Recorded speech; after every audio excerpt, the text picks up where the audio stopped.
মৰমৰ ছাত্ৰ ছাত্ৰীসকল, তোমালোকৰ প্ৰিয় চেনেল ইংলিছ লাৰ্নিং আছামলৈ মই তোমালোকক স্বাগতম জনাই আজি মই তোমালোকৰ আগত দুখন প্ৰি ফাইনেল এক্সামিনেশ্যন বোৰ্ডৰ কোশ্চিন পেপাৰৰ সলিউশন উপস্থিত হৈছোঁ। এই দুখন প্ৰি ফাইনেলৰ বোৰ্ডৰ কোশ্চিন পেপাৰ লোৱা হৈছে 2023 প্ৰি ফাইনেল এক্সামিনেশ্যনৰ কোশ্চিন পেপাৰৰ পৰা। এখন হ'ল গোৱালপাৰা জিলা আৰু এখন হ'ল বেছিমাৰী এইচএছ স্কুলৰ। এই ভিডিঅ'ত মই তোমালোকৰ আগত সেকশন এ অৰ্থাৎ পাৰ্ট এৰ 12টা চমু প্ৰশ্নৰ সমাধান আগবঢ়াম। এই শৰ্ট ভিডিঅ'ত তোমালোকে 12টা অতি দৰকাৰী শৰ্ট কোশ্চিন পাবা। আশা কৰিম সেই 12টা শৰ্ট কোশ্চিনে তোমালোকক সহায় কৰিব।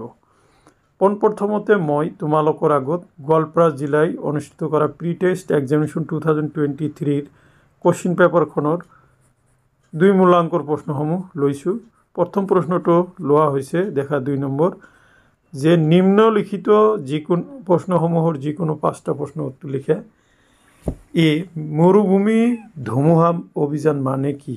মৰমৰ ছাত্ৰ ছাত্ৰীসকল, এই মৰুভূমি ধুমুহা অভিযান এইটো তোমালোকৰ কাৰণে এইটো সিলেবাছত নাই, তোমালোকে এইবাৰ পঢ়িব নালাগে।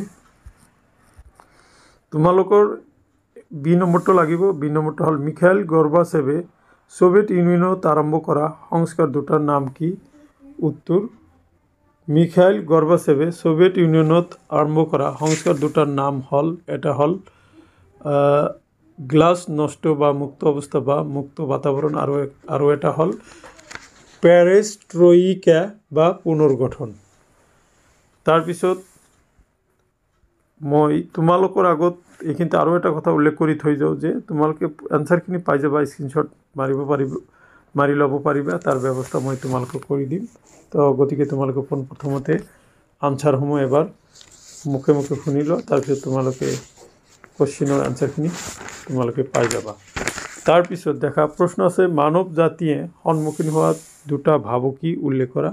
মানৱ জাতিয়ে সন্মুখীন হোৱা কেইবাটাও ভাবুকি আছে। নম্বৰ 1 পৰিৱেশ প্ৰদূষণ সমস্যা, নম্বৰ 2 দৰিদ্ৰতাৰ সমস্যা, নম্বৰ 3 সন্ত্ৰাসবাদৰ সমস্যা।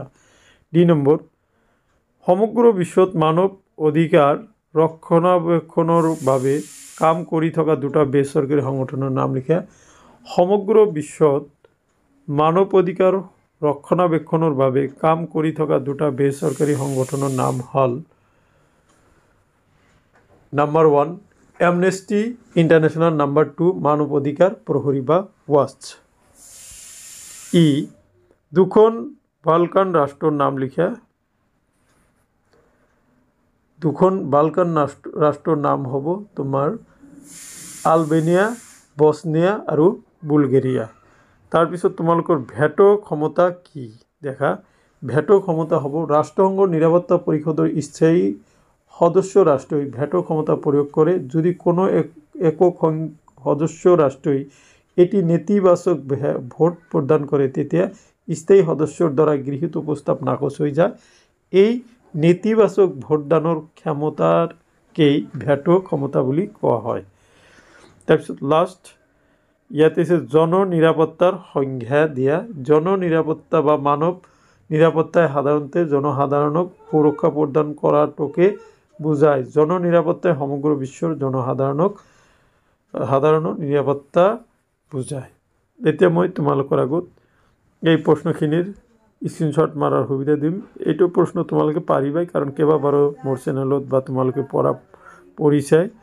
তাৰপিছত তোমালোকে এইটো দেখা তোমালোকৰ পৰিৱেশ সম্পৰ্কীয় যিবিলাক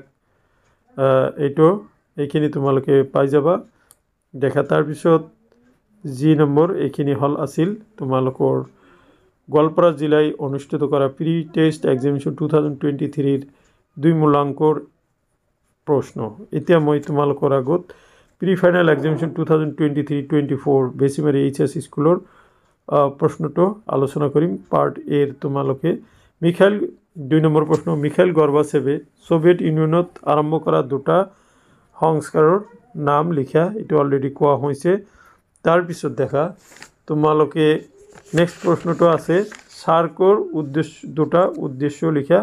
ইয়াতে দেখা সাৰ্কৰ দুটা উদ্দেশ্য হ'ব মই ইয়াতে তোমালোকক সাৰ্কৰ কেইবাটাও উদ্দেশ্য আলোচনা কৰিছোঁ 4টা উদ্দেশ্য আলোচনা কৰিছোঁ তোমালোকে ইয়াৰ পৰা দুটা লিখিলে হৈ যাব সাৰ্কৰ দুটা উদ্দেশ্য হল নাম্বাৰ 1 সাৰ্কৰ মূল উদ্দেশ্য হল দক্ষিণ এছিয়াৰ জনসাধাৰণৰ কল্যাণ সাধন কৰা আৰু তেওঁলোকৰ জীৱনৰ মানদণ্ড উন্নতি সাধন কৰা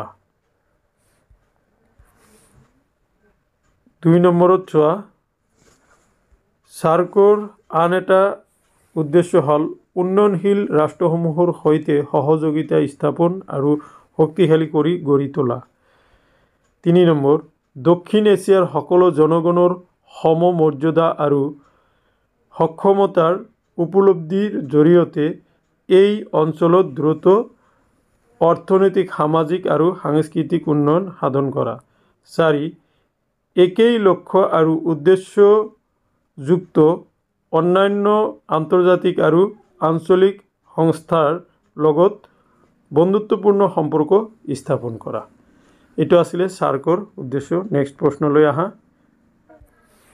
সোভিয়েট ইউনিয়নৰ বিভাজনৰ পিছত সৃষ্টি হোৱা দুখন দেশৰ নাম লিখা উত্তৰ সোভিয়েট ইউনিয়নৰ বিভাজনৰ পিছত সৃষ্টি হোৱা দুখন দেশৰ নাম হল ইউক্ৰেইন লিথুয়ানিয়া তাৰ পিছত তোমালোকৰ কাজাখস্তান তুৰ্কমেনিস্তান আদি তোমালোকে যিকোনো দুটা দি দিলে হ'ব 15খন ৰাষ্ট্ৰ স্বাধীন হৈছিল তাৰ পিছত আঘাত নিৰাময় মানে কি ৰাষ্ট্ৰসংঘৰ এটো মই তোমালোকক কৈ আছো ৰাষ্ট্ৰসংঘৰ নিৰাপত্তা পৰিষদৰ দুখন স্থায়ী সদস্যৰ নাম 5খন স্থায়ী সদস্য আছে যেনেকুৱা আমেৰিকা যুক্তৰাষ্ট্ৰ ইংল্যান্ড ফ্ৰান্স